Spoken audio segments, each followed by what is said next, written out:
On the news, President Tinubu seeks National Assembly's approval to increase 2025 budget size. Minister of Youth inaugurates 6th session of the Nigerian Youth Parliament. Plus, federal legislators speak on impact of power tussle on legislative duties and the way forward.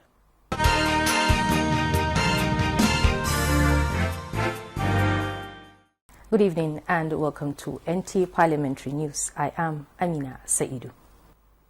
We begin the news with a presidential request. Things are looking up for Nigeria financially as there is a proposal to increase the 2025 budget size from 49.7 trillion to 54.2 trillion naira. This was communicated by President Tinubu to the National Assembly seeking the increase to the budget currently under consideration. National Assembly correspondent Lami Ali reports. The addition of 4.5 trillion naira to the earlier proposed 49.7 trillion naira 2025 budget is from expected revenue inflow from government-owned enterprises, which include the Nigeria Customs Service and the Federal Inland Revenue Service. The letter from President Tinubu also highlighted areas of priority to channel the additional funds. Strengthening national security, investing in agriculture, solid minerals, and manufacturing, reducing over-reliance on oil revenues. The National Assembly is working to pass the 2025 budget proposal before the end of February. Senate has approved 3 appointees of the President as members of the Code of Conduct Bureau. The lawmakers also invoked the provisions of Section 157 of the Constitution to remove 3 suspended resident electoral commissioners of INEC. The aforementioned resident electoral commissioners were early suspended in 2022 and 2023, bordering on allegations of infractions of Electoral Act, compromise of elections and abandonment of duty without cogent reasons. Senate supported by 2/3 majority for them to be removed from office. These officers who appear to have compromised themselves will serve as a very veritable deterrence to other officers in the public service. Meanwhile, Senator representing Delta North, Senator Ned Nwoko, has notified the Senate through a letter of his defection from the People's Democratic Party to the All Progressives Congress. Senate paid tribute to and adopted a resolution to name Kado Estate Abuja after the late Lieutenant General Jeremiah Hussaini, who was a member of the 8th Senate, following a motion from Senator Simon Lalong. Jeremiah Hussaini, MNI, Sardana Plateau and Nasarawa State, was an elder statesman whose philanthropy and contributions to peace and national development will undoubtedly be greatly missed by the Nigerian state. May his gentle soul also rest in perfect peace. From the National Assembly, Lami Ali, NTA News. Also at the Green Chamber, President Bola Tinubu's request for an increase in the 2025 budget estimates to 54.2 trillion naira was read on the floor. The House, in a resolution, referred the request to its Appropriation Committee for necessary consideration. National Assembly correspondent Mitari Pen reports on this and other resolutions at Wednesday's plenary. The President's request for an addition of 4.5 trillion naira to the 2025 budget estimates was welcomed by lawmakers for consideration by the Appropriation Committee, irrespective of observations by the House Minority Leader. If we are 2025, we project that we are going to get additional revenue. It is for us to look at the budget, apply it properly, and send back to the executive. Thank you. Correction is a letter, not a budget speech. It's a letter from Mr. President. Those in support that this be referred to the House Committee on Appropriations, say aye. Those against, say nay. The ayes, as you can see visibly, has it. The House, however, frowned at indiscriminate linking of national identification numbers of some citizens with strange telephone numbers.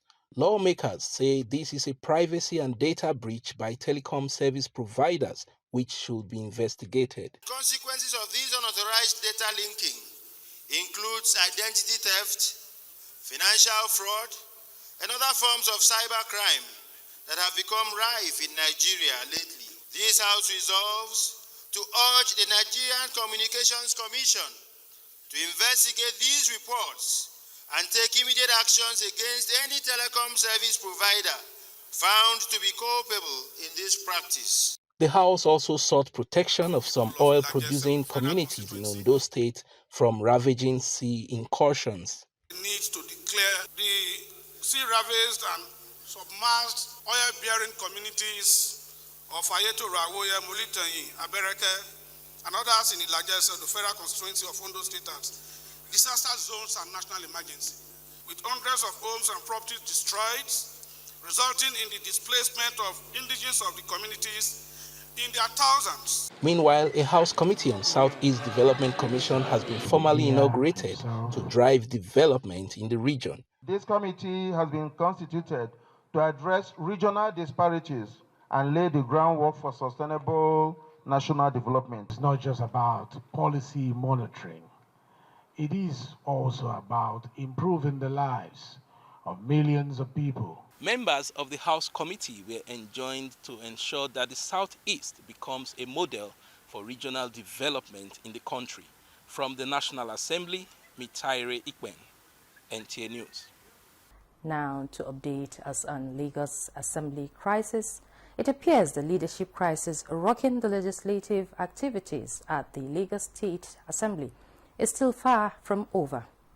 While the impeached speaker claims illegality in the process of his removal, the new speaker is gaining ground and some support groups drumming support for her speakership. Joshua Ogunjide has more. It's now more than 2 weeks since the impeachment of Speaker Mudashiru Obasa from his seat. This elicited reaction from various quarters, from both the legislative circle and political analysts advising for a truce to allow for seamless legislative duties in the Assembly. The impeached Speaker, at an immediate briefing, described his removal as unconstitutional. Right, Honorable Pelumi, when he was removed, he was on the floor of the House. Probably he was presiding. When Tejo was removed, she was in the House. And those who were suspended, they were around. And there was no involvement of police. And the House, the chamber was not broken into.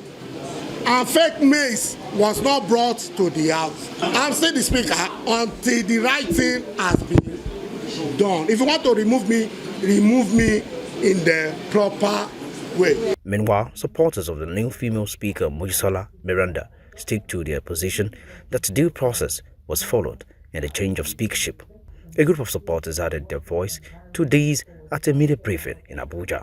This position was based on merit, as she was elected by over 30 members of the House. Hence, it shouldn't be treated as though she was just appointed. She was voted in, she was elected, and she deserves the position she currently holds. There's been information circulating on the media and in the news and threatening her position, and this is very worrisome.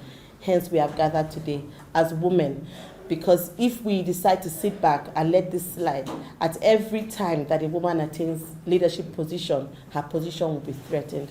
And there's a possibility of her getting overthrown by virtue of the fact that she is a woman. Hence, we have gathered. We are calling on everybody, government officials, leaders, political figures, civil societies, and the media to stand with her. Her position should not be questioned for any reason. She happens to be one of those who has contributed to the growth of politics in Nigeria. She's been with and a member of the then AD, and she was still a member when we became the Action Congress, and she is still a member of the APC. She's a strong member. She's walked the talk. She's a strong member of the APC group, and she's a woman who is of her words of transparency. She's hardworking. She's been able to rise to that position because of her contribution over the years. Our slogan is always that no woman, no nation. And if you neglect a woman, you lose the election. We want to support her. We want the women to be in the system. Women will carry women along. We women, we have suffered enough. It's not easy for a woman to see a woman to be a politician. We face the problem in the home. We face problem with our men. We face problem anywhere we go. They give us names. Now, if she's there, she's ready to carry the women along. If she's there, she's ready to feel the pain because she's a woman. She knows what women are facing. If she's there, she will be there to help the women. Political observers are appealing to the divergent interest in the matter to allow the rule of law to guide the process for peace to reign in the state legislature. In Abuja, Joshua Obujili, NTA News. In our interview segment, we shall be discussing the impact of power tussle on legislative duties and the way forward, a case study of Lagos State House of Assembly leadership tussle. Earlier on, our correspondent engaged Kalijayi Adeboye, member representing Ijerumi Ifelodun Federal Constituency, Lagos State. You're welcome to Parliamentary News. Thank you. What can you tell us regarding the current situation in the Lagos State House of Assembly? I'm from Lagos State. I represent Lagos. So whatever goes on in Lagos must be my business, must be my concern. And as a lawmaker too, I'm a lawmaker at a higher level.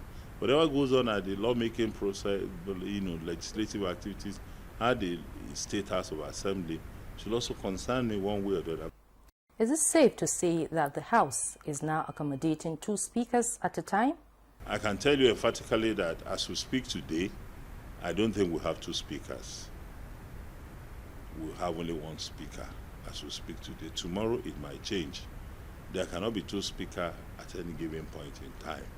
Nobody must always be on that seat. Yes, somebody says his removal is unconstitutional, he's still the speaker, still laying claim to speakership. But then that becomes a matter for the Lagos State House of Assembly to adjudicate over, to decide. But I tell you today, it's not as if we have 2 speakers at a time. A speaker is on seat, another one is contending to come back. So there is a difference between having 2 speakers at the same time. What is the framework like in electing and removing a speaker in legislative practice, as well as the way forward? Lawmaking in any way, in any part of the world, is the same. The process of the lawmakers are equals. It's a primus inter pares, first among equal. That's what the speakership and leadership of the parliament is all about. As in the House of Reps, as in the Senate, all senators have equal status with the president of the Senate, because everybody were elected ab initio to serve their people and represent their people. In the House of Reps, all members are equals. But then, within ourselves, we decide to choose our leaders. So leadership emerges from the members. It's the members' decision to say, lead us. And they vote, and then people are elected to lead the parliament. So your leadership is at the mercy of the membership. It's not about you. It's about the parliament. So, and that's why I said it's primus inter pares, first among equals. So for me, it's not about who says I'm speaker or I'm not speaker. It's about what does the parliament say. Now, a quick one. There are claims from some quarters with regards to interference in the political tussle. What do you have to say? Leadership exists. So whatever is going on in the parliament, that's where I'm going. In the parliament in Lagos State, cannot go on in isolation. It also has to have some impact from the leaders. So whatever the leaders are saying, whatever the parliament is saying, everybody must also come to table. So for me, I heard in one of the television stations today, they were talking about the challenges in the House of Assembly of Lagos. There are some people interfering. There are some people. There will continue to be interference. You cannot remove interference in leadership of the parliament, because the parliament, those who are members, did not just emerge on their own. They emerged, they were there based on some people's also support. So for me, it doesn't exist in isolation. The parliament is supreme on its own. It has its own rules and regulations that guides it, but then it must also be subject to some guidance from leadership. Thank you so much for your time. We now take a break. When we return, more stories from the National and State Assemblies. Stay with us. Are you looking for a short channel to make your business, goods and services go viral? Look no further, as NTA Parliament is your short channel. Take advantage of our wider reach and advertise your products and services on NTA Parliament DSTV channel 370, GoTV channel 126, StarTimes channel 306, and Free TV channel 706. For more inquiries, contact the Marketing Department, NTA Parliament, NTA Headquarters Area 11 Garki Abuja, or call these numbers 080-383-40464 or 080-770-78055. NTA Parliament, strengthening Nigeria's democracy.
Welcome back.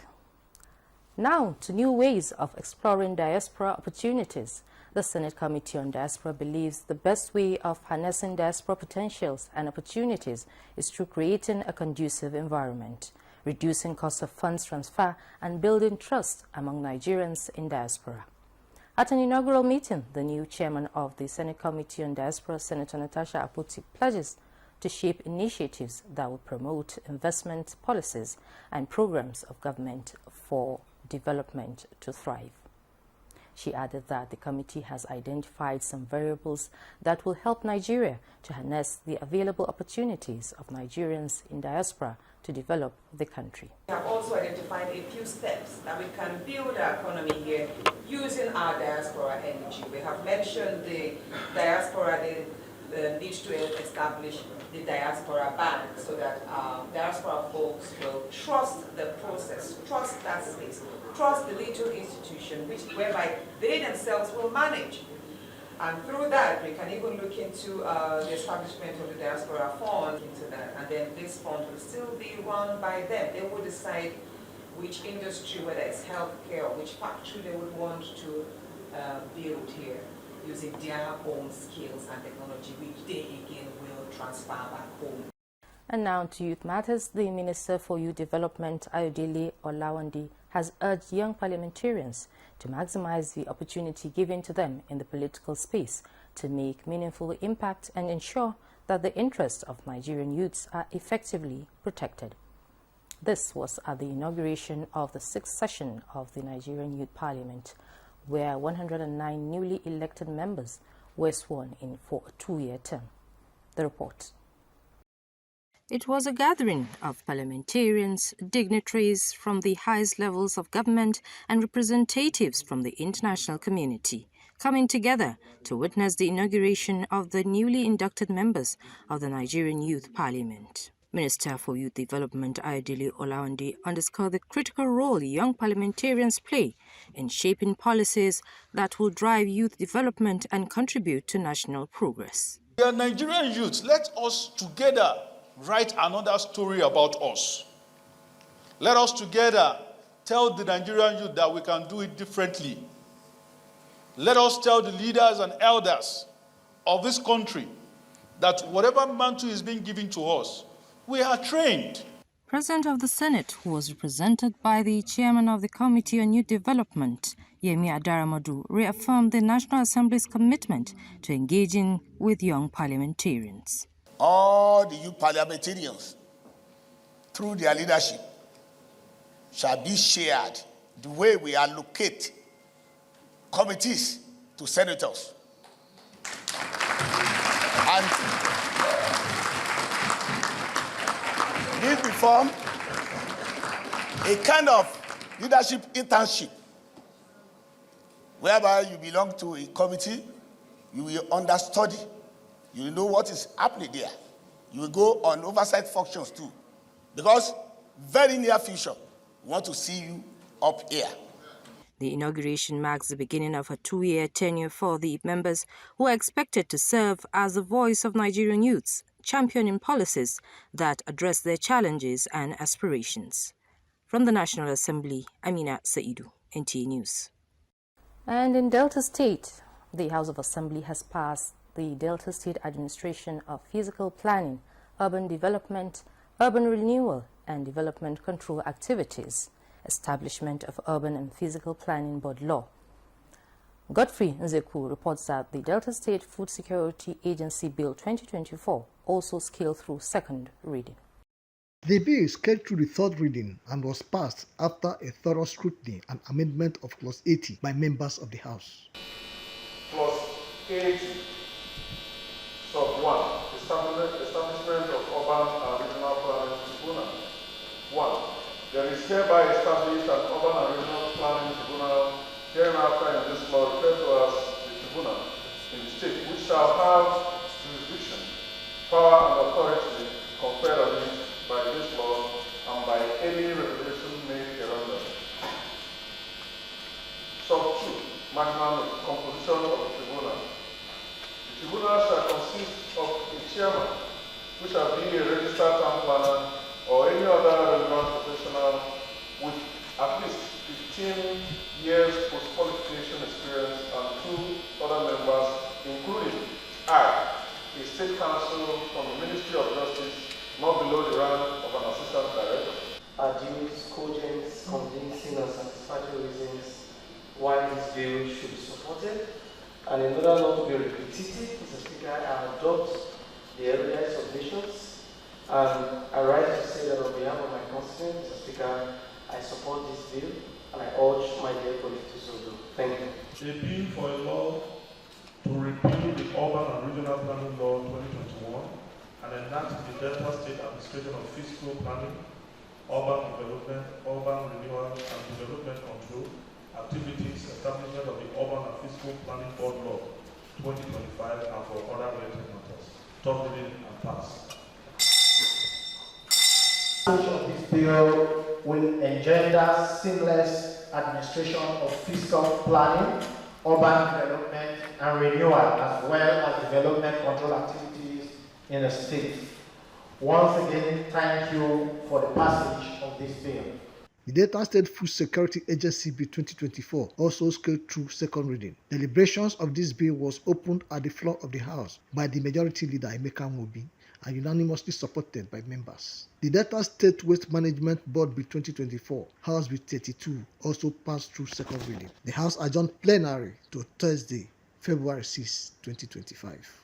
In Asaba, Godfrey Nzekwe, NTA News. And that's the size of our news. You can still watch this news and other programs on our social media handles showing on your screen. I am Amina Saeed.